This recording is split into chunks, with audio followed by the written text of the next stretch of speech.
Hey yo, football fans, it's another great year. Fantasy football fiends, grab your beer. Giving you the best draft tips for all your picks. Starts and sits to the waiver wire fix. From my drafts galore to stats that's hardcore. Triple F does it all, have y'all screaming more. So sit back, relax, let the experts prevail. JT Magnum, Ziggy Guns never fail. What is up, fantasy football fiends? My name is Ziggy Guns, along with JT Magnum. And it is week 13 of the NFL fantasy football season and NFL season. And we're going to be talking about some waiver wire pickups.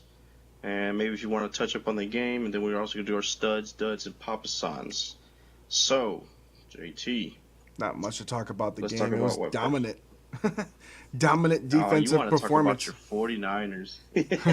Dominant defensive performance, and the offense did a little work. But it was against the worst defense in the NFL pretty much. So, I mean, it's not really much to get all excited about.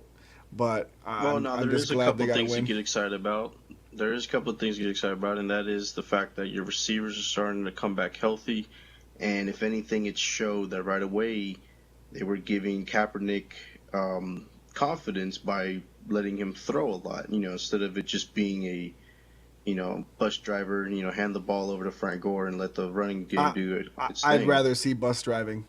At this point in time, the way the Niners play, I mean, they can run the ball with anybody. Just run the ball. There was so many times where they throw on first down and they miss a chance, so it's first, second, and 10, and they run on second and 10. Next thing you know, it's 3rd and 9 or 3rd and 8, and I hate those. Just run the ball first down. Get good yardage. If run the ball on second down again, run down their throats till it's like 3rd and 2 or 3rd and 3. Then you can throw it real quick get quick slants or whatever and get a first down. Just move the chains. And I'm tired of just seeing that play on first down where they play action and then he throws it and it's just annoying, man. It's just I'm just tired of the weird offense that they're playing. Just stick to what you're good at, and that's running, and then use the play action with Kaepernick because that's what he's good with. He's good with the play action because once they have to respect that run, and then because they were loading sometimes 9 in the box. If they're gonna do that, then play action out of it real quick and just quick. I mean, there's no way they can cover somebody with 9 in the box. You know what they need to start doing, and I don't know why they haven't done it yet. Instead of doing the shotgun or the pistol or all these other weird offenses, why don't they just do a classic bootleg? I think that'll work perfect for him. I mean, I don't know why they don't do that either. I was saying that too. Like, why don't they bootleg? There were so many times where I see they could just bootleg them, but they don't bootleg them. They always go to the weak side when they bootleg or when they roll them out. It's always to the. I hate when they give him a limited amount of field. So if it's a 3rd down and 3 play or 5 play. They go to the weak side of the field, so that means they're already lined up on the right side or the left side of the hashes, but they still roll the play to the left side. So now you're taking away 3/4 of the field to throw the ball to, and you're just giving him a limited amount of space, and you're letting the defense pack it in that limited amount of space. Why not just run a play where the whole field is open to you because you only got to get 3 yards or 4 yards or whatever and try to get a first down that way? I don't understand these rollout plays that they do sometimes. But if you're going to bootleg, that's fine. But when you bootleg, at least you're still using the whole field. So I don't get what they're doing, man. I don't get it. That's a lost art, it seems. I mean, I've seen so many plays, especially the last 3 years in football, where it just, they're dying for the bootleg. And the one time I've seen it so far, Peyton Manning in the beginning of the year, he got that touchdown that tricked everybody. I mean, it literally tricked the cameramen and all. And if Peyton Manning can run a successful bootleg, just imagine what a quarterback like Kaepernick could do. Yeah, exactly. So let's go ahead and get into our waiver wire pickups of the week. Let's start off with, what do you think? Wide receivers, what do you think? Or quarterback? Matt Flynn. All right, quarterback. Matt Flynn. He's back on the radar now that he's back with Green Bay, who was his team before. And I like him this week because he's playing Detroit. And if you guys remember, that was his coming out party. That was the one game he played in that got him this big, huge contract. And that all of a sudden he was the next stud quarterback that he never became. But now he's playing that team again, and Detroit's struggling right now. So he might actually go in there, and he knows the offense. Exactly. He knows the offense. He came in that game and single-handedly brought them to the tie. And I hate that the game ended in a tie, but they had no chance at that point. And all of a sudden, here comes Matt Flynn, and it looked like whenever it looked like they were done, they got it done instead with Flynn. I mean, he looked every bit as what everybody thought he could be for other teams. Yeah. And I was very impressed with it because it's like he never lost a step. And I think that bodes well for him going into this game. There's a good chance, in my opinion, that he can win this game. Well, And I he's a never good say this system really about quarterback. quarterbacks. Yeah, I mean, I never say this about much of the quarterbacks coming into a team that they haven't played for or all season long. But since he knows this team and he knows the plays and he probably remembers everything, and on top of that, the coaches are probably going to be giving him packages that he remembers. So I think it's going to be a formula success. I think this is what they needed the whole time while Rodgers is recovering. I think this also gives them the reason why they can say to Rodgers, "Hey, don't try to rush it back. Let's go ahead and see if we can win a game without you here." So I think it's a good pickup for sure, especially if you're not confident in some of the quarterbacks you might have, or if you lost anybody. But we'll see what happens. All right, what's next? Benny Cunningham from the St. Louis Rams. I like the pickup. He's probably not going to stay on long because Zach Stacy has a concussion. Don't even know if Zach Stacy's going to start, but I do know that it doesn't matter really who starts. They're playing the 49ers this week. It is tough to run on them Oh, that's true. That's true. It's going unless to you be want a to pick them tough up and pickup, but save them. obviously, if the concussion is bad enough to where he misses a game and you need a running back, then I mean, at least he's a starting running back. He did good. He showed a lot of promise, especially somebody that I think he wasn't even drafted. So this is what's been happening in the NFL this year. You just got some guys come out of nowhere. Zach Stacy's a perfect example of one, and they just Rainey is another one, and they blow up. And Cunningham could be next in line in that blow up line.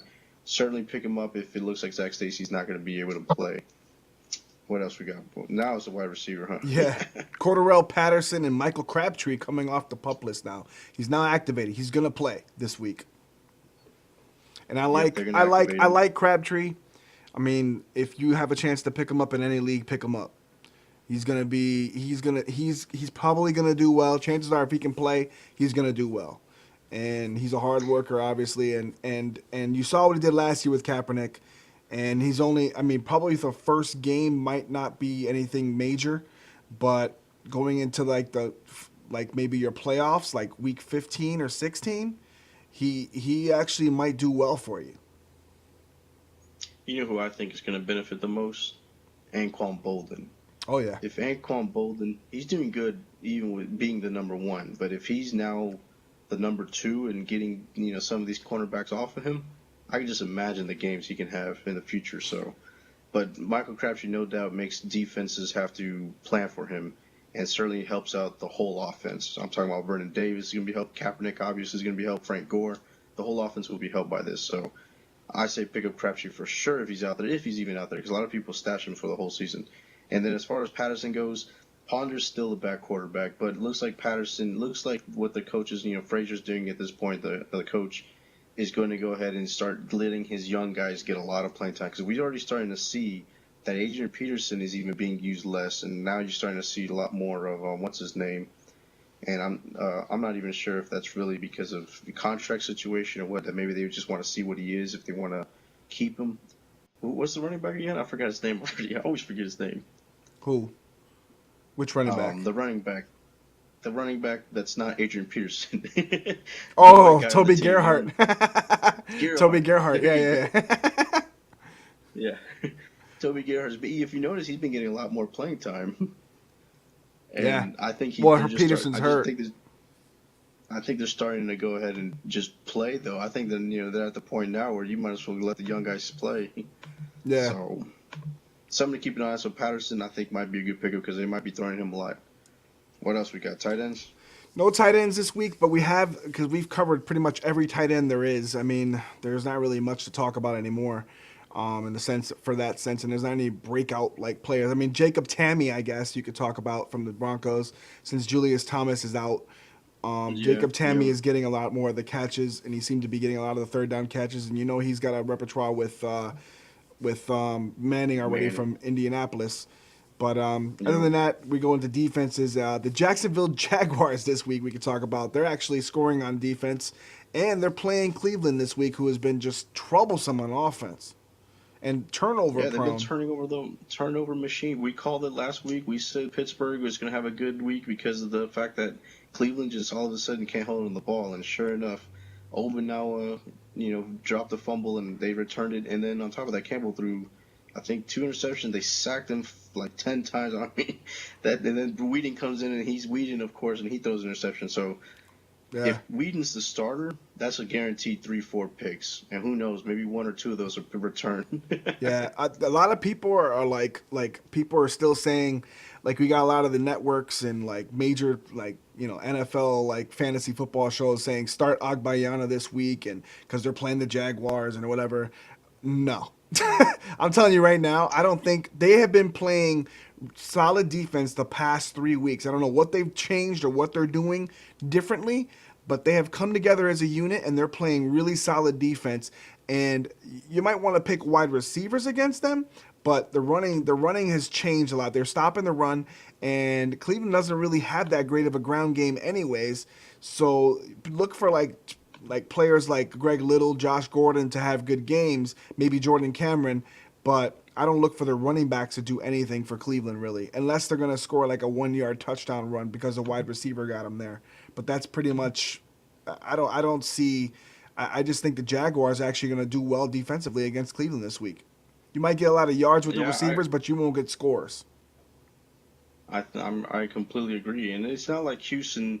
Houston's been a bad team, and I even said that they've been playing horrible, but they never were held to 6 points. You know what I mean? And that's what Jacksonville did. Out of all the teams Yeah, that can hold them, Jacksonville held them, and that's pretty impressive considering that they were playing in Houston. On top of that, yeah. so you don't especially expect that to happen in their own house, and it did. So yeah, I think Jacksonville has the defense certainly the last few weeks to stop Cleveland. Anybody's been stopping Cleveland, and then on top of the forced turnovers, and I think that's what's going to be why we picked them to be a pretty good defense this week. All right, so let's talk about our studs, duds, and Papa Sans.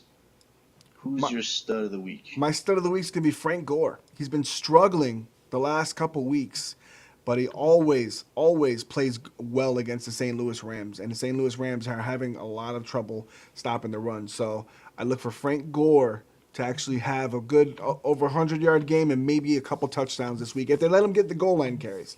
Because lately they've been taking him right out. Like he gets a run play and he comes right out of the game. I don't know what's going on, but they keep doing that. So we'll see. Hopefully he get a carry. He actually gets the touchdown, or they let him have the carry at the goal line. But he's either going to have 1 or 2 touchdowns this week, definitely.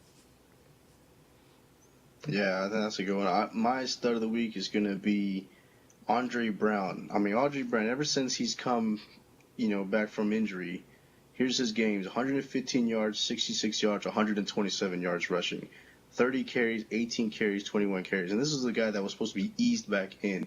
The Giants are just showing that they're going to run the ball. I'm not sure if they even trust Eli Manning much anymore, but now they're playing against a horrible Redskins defense that's been giving up, yards on the ground and in the air. And I just think Andre Brown is just going to have an awesome game, barring any kind of injury or any setback. So I think he should have a monster game against. Because the way I look at it is this: even if Eli's the one that's going to be moving the chains, when it comes to the goal line, I think Andre Brown is going to be the one getting the majority of the carries. Even though Brandon Jacobs is there, they've been showing that Andre Brown is going to be the goal line back. So we'll see what happens. I think he's going to have a monster game. He's in line for it for sure. Dud of the week. My dud is going to be Nick Foles. A lot of people are going to probably pick him this week because he's been on fire, but he struggles against really good defenses, and Arizona has one. And also another thing is he struggles at home sometimes, Nick Foles, and Philadelphia has been doing well on the road, not at home. So I look for Arizona to come in playing that good defense. I think LaShawn McCoy is actually going to have a good game, but I don't think Nick Foles is going to have that monster 7 touchdown game he had not too long ago. So I think he's going to struggle this week against Arizona's defense. They're tough. Yeah, they are. My dud of the week could be Ray Rice. He's been having a pretty bad season overall. Obviously, he was one of the top 10 picks in the draft, and He's had a bad year. And then Pittsburgh right now, which started off horrible, has been playing really well lately, and certainly the defense has not looked all that impressive. But the one thing that Pittsburgh can still do is stop the run. And I don't see Ray Rice, who's not really a great rusher. I know he's a great back, but he's not really a great, right up the middle kind of guy. He's not going to be able to run on the outside edges with this defense. So I don't see Ray Rice doing anything. I only give him 30 yards. And the Papa San of the week for me is going to be Josh Gordon. He has been consistently good since coming off that 2-game suspension at the beginning of the year, and he already has almost 1,000 yards receiving, and it's been insane. The guy's been phenomenal. He had 200 yards receiving last week, and some of them was garbage yards, but garbage points mirror everything in fantasy football. So, and Cleveland plays from behind a lot, so there you go. That's why he's going to be my sleeper against the Jaguars. He might get a touchdown this week, but I definitely predict him to get a lot of yards again this week because he is the number one target. My sleeper is going to be Chris Johnson. I'm pretty sure everybody's already given up on him, especially since he came off of that one game where he finally got 100 yards and he finally got a touchdown, and then ever since he hasn't done anything afterwards. On paper, he's been playing teams where he should do good and does nothing. But against the Colts, which has been just a team that I can't believe how bad they've been playing. I mean, it's not like they've been barely losing or anything like that. They've been playing horrible, horrible football. And teams have been running up and down this team also. So I could see Chris Johnson finally sneaking in when you least expected. 2-3 touchdowns, maybe. Who knows? But he's my sleeper of the week. Just on the pure fact that Indianapolis has just been horrid. Yeah. All right. They're still 7-4. That's what's funny about the Colts. Yeah. And they beat the Broncos, Seattle Seahawks, and 49ers. They're just a team that doesn't. I don't get it. Here's the last 3 weeks for them. 38-8 they lost to the Rams. They won 30-27 against Tennessee, but then they lost 11-40. So they've been giving up 35 points on average. Insane. That's ridiculous. And to teams that don't score that much. That's ridiculous. But that does it for the show. Please leave your comments in the comment section. Don't forget to ask us any questions. We've been trying to get to them. It's a little busy this time of the year with Thanksgiving and all the stuff going on, and I have a new job. I do apologize for the Pick'em show not going up. I had problems with my editing software. I could not, for the life of me, get it to work. It was crashing every second, and I don't know why. I've since redid everything, so hopefully it works this time. But and you're actually being able to watch this show. so yeah. Anything you need to add? Nope. Oh, and then the last time Chris Johnson did anything was against the Colts, so there you go. See? Maybe he'll get the magic over. There you go. All right. And that's it for JT Magnum and Sicky Guns, Fantasy Football Fiends. Happy Thanksgiving. Enjoy your football on Thursday and have a great weekend. Peace.